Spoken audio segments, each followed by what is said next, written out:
metà degli anni 60 lo stigma degli UFO era più invasivo che mai. Chiunque, soprattutto fra i ranghi militari, affermasse di aver visto oggetti volanti non identificati veniva subito preso per pazzo o sottoposto a revisione psicologica. E nonostante questo, le superpotenze mondiali, Stati Uniti e Unione Sovietica, avanzarono innumerevoli studi ultra segreti nei confronti del fenomeno. Voglio che questo video serva a svegliare milioni di cervelli molli che bazzicano sul web. Attraverso note PSYOP, operazioni psicologiche militari, screditavano pubblicamente il fenomeno degli UFO mentre avanzavano studi ultra top secret in merito, e ciò che siamo venuti a scoprire anni dopo, decenni dopo, è che non solo monitoravano all'interno dei propri confini tutto ciò che aveva a che fare con gli UFO, ma anche all'esterno del paese lo facevano attraverso lo spionaggio di più alto livello e si cercavano di ottenere quante più informazioni possibili. Una delle dichiarazioni di Grush, l'insider militare e alto funzionario di intelligence che il 26 luglio 2023 ha testimoniato al Congresso, è stata quella secondo cui nel corso della storia c'è stata una vera e propria guerra fredda che puntò ad accaparrarsi quante più informazioni UFO di paese in paese, negando ogni sorta di accesso pubblico alle informazioni. E oggi, in questo video, verranno confermate in modo indiscutibile le sue affermazioni. Ha detto di aver riferito al Congresso dell'esistenza di una guerra fredda pubblicamente sconosciuta per decenni per il materiale fisico recuperato e sfruttato dagli UFO, una competizione con avversari vicini nel corso degli anni per identificare incidenti, atterraggi UAP e recuperare il materiale per lo sfruttamento e per l'ingegneria inversa per ottenere vantaggi di difesa nazionale asimmetrici.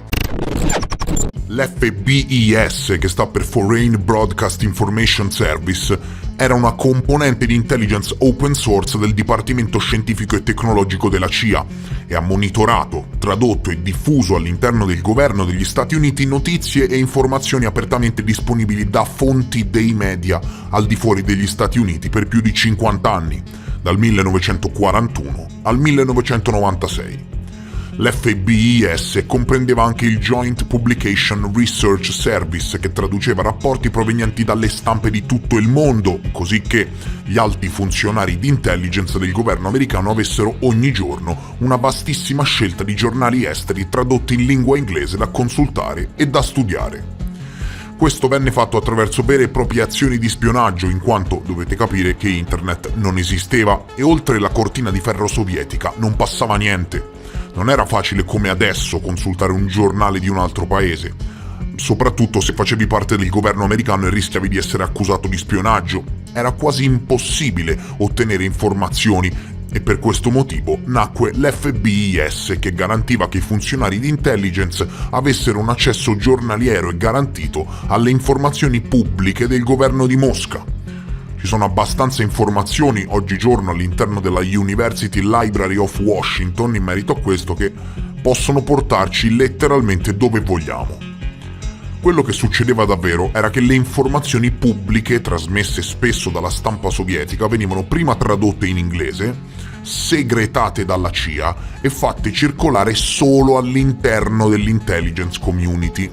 Non ti penserai mica che a te, signor nessuno scimmia disevoluta con la birra sul divano, ti informassero degli sviluppi tecnologici dell'Accademia delle Scienze sovietica in merito a programmi UFO top secret, vero? Non era ancora tempo. Ecco, se ne conosciamo l'esistenza noi comuni mortali è solo grazie a documenti prodotti dallo spionaggio americano e declassificati 40 anni dopo. Quello che ho scoperto attraverso alcuni documenti è veramente qualcosa di devastante. Spero che voi abbiate capito il contesto così da comprendere chiaramente la provenienza di determinati documenti che vi mostrerò tra poco. Sull'archivio ufficiale del FOIA della CIA, signori, ci sono innumerevoli documenti dell'FBIS, declassificati ai sensi del Freedom of Information Act, e per quanto possa sembrarti assurdo, molti di questi parlano di UFO. E ti dirò di più, ci offrono una finestra storica unica, signori, veramente unica, una fonte storica impressionante, l'unica fonte storica certificata che ci permette di capire in che modo veniva visto 50 anni fa il fenomeno UFO in Unione Sovietica. E da determinati documenti è facile capire che lo stesso spionaggio mediatico che avanzavano gli americani nei confronti dei sovietici, lo avanzarono anche i sovietici nei confronti degli americani. Per esempio in questo documento, ripreso da una nota testata giornalistica sovietica risalente al 67, in cui si traduce uno studio sugli UFO dell'Unione Sovietica, si viene a sapere che anche loro puntavano a determinati studi sul libro di Donald Menzel, un noto ricercatore e astronomo americano che trattò di UFO, elencando veri eventi di carattere ufologico che vennero riportati poi in America e che, tramite lo spionaggio americano, capirono che vennero riportati anche in Russia. E sapete chi era implicato in questo studio? Era implicato il vicepresidente dell'Accademia delle Scienze dell'Unione Sovietica, da documenti ufficiali e pubblicamente consultabili. Ed è incredibile vedere attraverso documenti pubblici ufficiali certificati e incontestabili che già nel 67 in Unione Sovietica una delle ipotesi a spiegazione degli UFO presa in esame dall'Accademia delle Scienze era quella interplanetaria. La quinta spiegazione del documento era quella secondo cui gli UFO erano macchine volanti provenienti dallo spazio profondo. Giusto, no? Perché nessuno ne parla di alieni, no? Come dicono alcuni. Ne parlano solo al Congresso americano. Documento ufficiale CIA declassificato nel 2013, prodotto nel 67 e declassificato nel 2013. Fatevi due conti, 46 anni di segretezza, ok? Praticamente dei programmi UFO di Russia e Cina si sa ben poco. Ogni informazione è preziosa. E la domanda sorge spontanea: se avevano programmi di studio sugli UFO già nel 67, i russi, dove sono giunti oggigiorno? E se questo documento che stiamo leggendo è prodotto dallo spionaggio americano che semplicemente traduceva i resoconti delle testate giornalistiche pubbliche, cosa contenevano i documenti segreti dell'Unione Sovietica? La cosa che personalmente mi fa rimanere di stucco è il crollo dello stigma che si propone già in questo articolo di Smena riportato su documenti CIA. Vari autori, con la collaborazione del vicepresidente dell'Accademia delle Scienze, fanno notare quante centinaia di anni ci sono voluti per far accettare ai popoli della Terra che il nostro pianeta non fosse piatto e che le rivoluzioni scientifiche prodotte da Galileo, in poche parole, sul moto dei pianeti erano esatte. Scrivono nero su bianco nel 67 che era esattamente quello che stava succedendo con gli UFO al tempo e chi di dovere, governi e istituzioni si sarebbero dovuti operare all'unisono per far accettare questa realtà passo dopo passo, goccia dopo goccia. Il documento ci racconta anche vari eventi di carattere ufologico, fra cui, su tutti, ne spicca uno totalmente sconosciuto e di cui non si è mai sentito parlare, avvenuto nel 1965, in Antartide. Nel gennaio 1965, gli osservatori delle stazioni di ricerca antartiche del Cile e dell'Argentina notarono nell'aria un misterioso oggetto illuminato, il cui colore cambiò da rosso a giallo, poi di nuovo giallo, blu, bianco e infine arancione. I cambiamenti di colore che si protraevano per diversi minuti erano accompagnati da interferenze radio, sebbene all'epoca, scrive il documento, non fosse in corso alcuna tempesta magnetica. Nello stesso anno scrivono che arrivarono rapporti catalogati dall'Unione Sovietica, dal Regno Unito, dal Portogallo e da molti altri paesi. Nero su bianco su carte ufficiali. Questo sai cosa dimostra? Dimostra che anche l'Unione Sovietica aveva un programma UFO governativo al pari di quello americano, presieduto da altissime figure in ambito governativo e scientifico dell'epoca, che si occupavano di tenere a bada tutti i resoconti a livello mondiale relativi al fenomeno. Ma a quale scopo? Una delle domande che mi viene spesso posta è questa: a quale scopo la segretezza? Ebbene, la segretezza aveva lo scopo di proteggere le informazioni con l'intento di replicare e provare ad utilizzare come arma le immense rivoluzioni tecnologico-scientifiche che questi presunti oggetti potevano portare alle superpotenze, e la segretezza serviva ad evitare che altri paesi si accaparrassero tali tecnologie dirompenti prima di loro. Ed esistono innumerevoli documenti ufficiali che lo provano. Grush dice il vero quando parla di una guerra fredda in ambito UFO per ottenere informazioni e provare a replicare tecnologie, e ci sono abbastanza prove circostanziali in merito alle quali, se sono arrivato io attraverso gli archivi ufficiali, non vedo come i comitati di intelligence del governo americano non possano arrivare. Esistono prove documentali che dimostrano la guerra fredda sugli UFO di cui parla Grush. Chi lo nega per ignoranza, perché letteralmente ignora, non sa di cosa sta parlando e ignora letteralmente l'esistenza di determinate carte pubbliche. Questo episodio del canale Discovery UK, certificato, spuntato, avanzò un documentario al quale partecipò anche Nick Pope e altri ricercatori ufologici di fama internazionale, ex servizi segreti e quant'altro, in merito ai primi intenti relativi alla formazione del programma nucleare statunitense, ed emerse una serie di documenti apparentemente illegittimi, di cui non è mai stato possibile assicurare la provenienza, ma per i quali molti ricercatori sono pronti a scommettere. Della Franklin Delano Roosevelt Library, in cui si riporta testualmente che le conoscenze nucleari provenienti da una consapevolezza non terrestre devono essere sfruttate per garantire la sicurezza degli Stati Uniti. Esistono documenti ufficiosi, signori, in cui si scrive nero su bianco che i segreti atomici americani arrivano direttamente dallo studio di dispositivi celesti, e sono documenti ufficiosi provenienti dalla libreria del presidente americano Roosevelt. Questi documenti, signori, vengono confermati indirettamente dalla presenza di altri documenti ufficiali come quelli dell'FBIS, e mi dispiace dirlo, ma diventa tutto chiaro. Questi documenti ottengono letteralmente un'importanza storica devastante a fronte delle nuove dichiarazioni di Grush in merito ad una guerra fredda per accaparrarsi tecnologie UFO. Documenti ufficiosi in cui si dice quello che dice Grush: dispositivi celesti in possesso dell'esercito americano. Siamo disposti a crederci? Non si tratta di credere, non si tratta di fede, non siamo in chiesa, ma di una vigile ricerca dei fatti, carte alla mano. Le credenze le lasciamo ai preti, ok? Da alcuni documenti sugli UFO della Roosevelt Library leggiamo parzialmente Marshall. E così, sarà un caso, signori, che George C. Marshall era il segretario di Stato degli Stati Uniti sotto Roosevelt.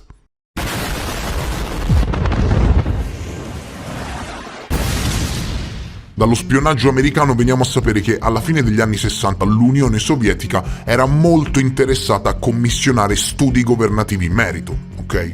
E attraverso questo documento ufficiale CIA, presente sull'archivio ufficiale della Central Intelligence Agency, consultabile da chiunque legalmente attraverso Google, possiamo leggere di uno studio chiamato Oggetti volanti non identificati, condotto da Felix Ziegel, un membro del Comitato Tecnologico Scientifico dell'Intelligence dell'Aeronautica. Quindi vedete che da 50 anni non sono solo gli Stati Uniti, no? Abbiamo documenti ufficiali che provano che anche l'Unione Sovietica era fortemente implicata. Abbiamo la prova nero su bianco che non solo gli americani spiavano altri paesi per ottenere informazioni attraverso l'FBIS, confermando le dichiarazioni di Grush in merito alla guerra fredda UFO, e inoltre otteniamo sufficienti prove documentali per affermare che al tempo le cose in ambito UFO all'interno del governo di Mosca erano molto calde, e che loro, a loro volta, prendevano in esame gli studi americani sugli UFO.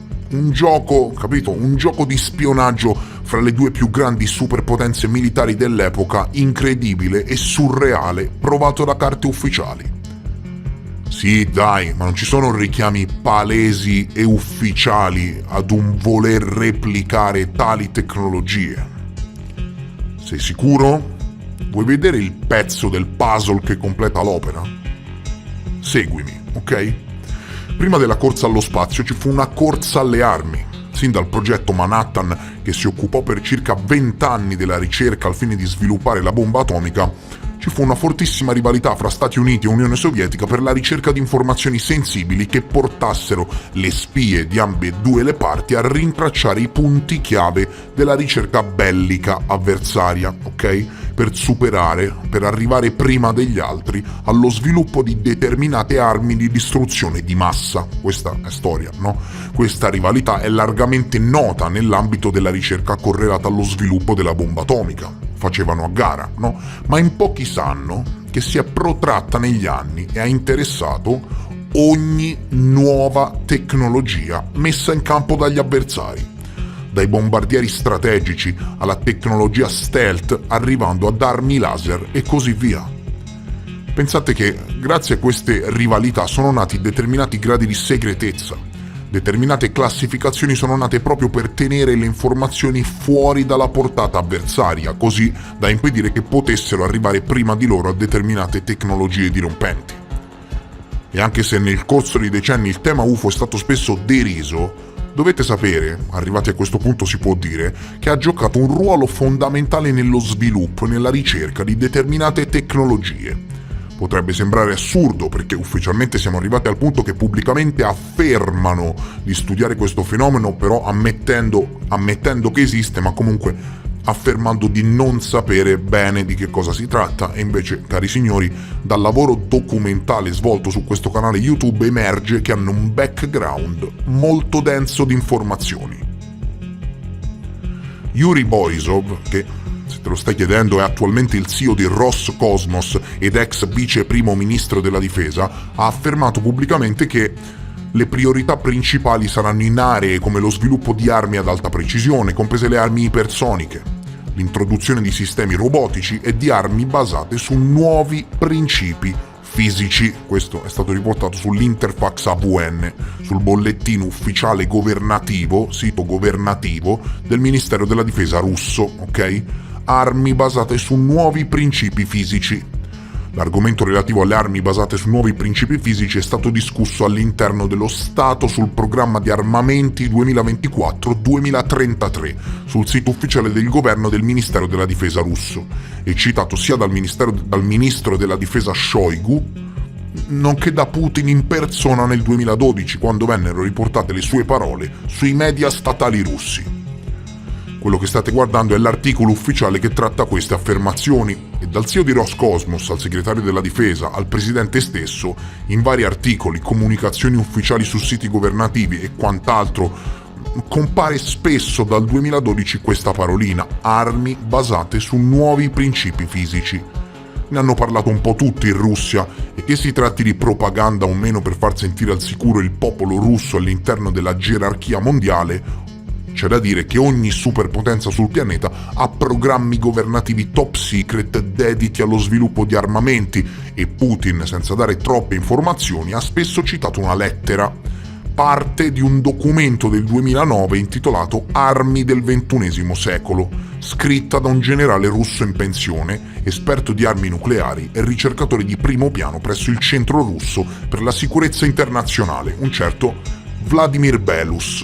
Ecco, ho già riportato, affrontato e trattato in modo molto approfondito questo argomento in un video specifico, ma il pezzo che conclude il puzzle è proprio questo. Uno studio ufficiale sul bollettino ufficiale del Dipartimento della Difesa russo, scritto da un generale esperto di armi nucleari, ok, che scrive quanto segue. Non c'è dubbio che man mano che le scienze naturali si sviluppino e compaiano scoperte fondamentali, in esse appariranno idee fondamentalmente nuove sulla base delle quali è possibile creare nuovi tipi di armi.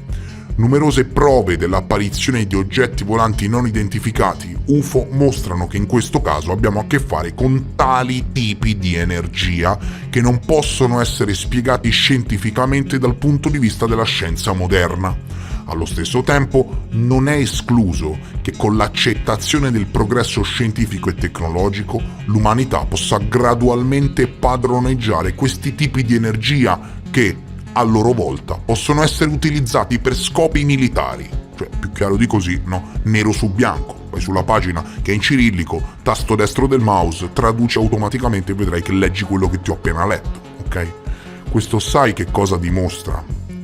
Dimostra che le accuse di Grush, secondo cui negli anni si è combattuta una guerra silente dall'intelligence delle superpotenze mondiali per accaparrarsi e ottenere letteralmente tecnologie non umane, queste accuse, signori, sono pesantemente fondate.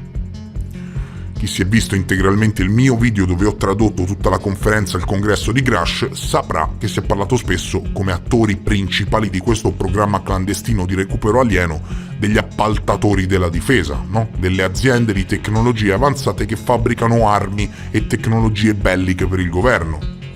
E senza che ci sia stato bisogno di fare nomi, ma lo sappiamo, no? Sappiamo bene a chi si riferivano. In primis si riferivano alla Lockheed Martin, primo appaltatore della difesa americana.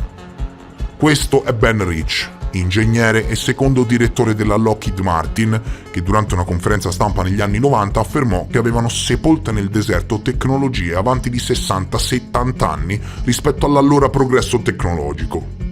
Ora, fatti due domande, no? Ecco, sempre Ben Rich, su queste lettere scritte a mano, affermò che esistono due tipi di UFO, quelli fatti dall'uomo e quelli extraterrestri.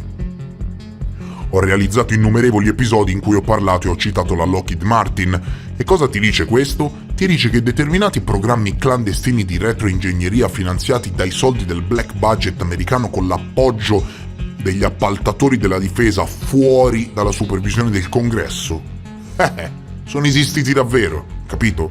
E credetemi se vi dico che carte ufficiali alla mano esistono innumerevoli indicazioni che ci fanno pensare che addirittura dal progetto Manhattan per lo sviluppo della bomba atomica le tecnologie UFO, quelle che il governo russo, non io, il governo russo chiama tecnologie UFO, abbiano avuto un ruolo di primo piano in questa vera e propria guerra fredda per le tecnologie presumibilmente, chiamiamole, aliene.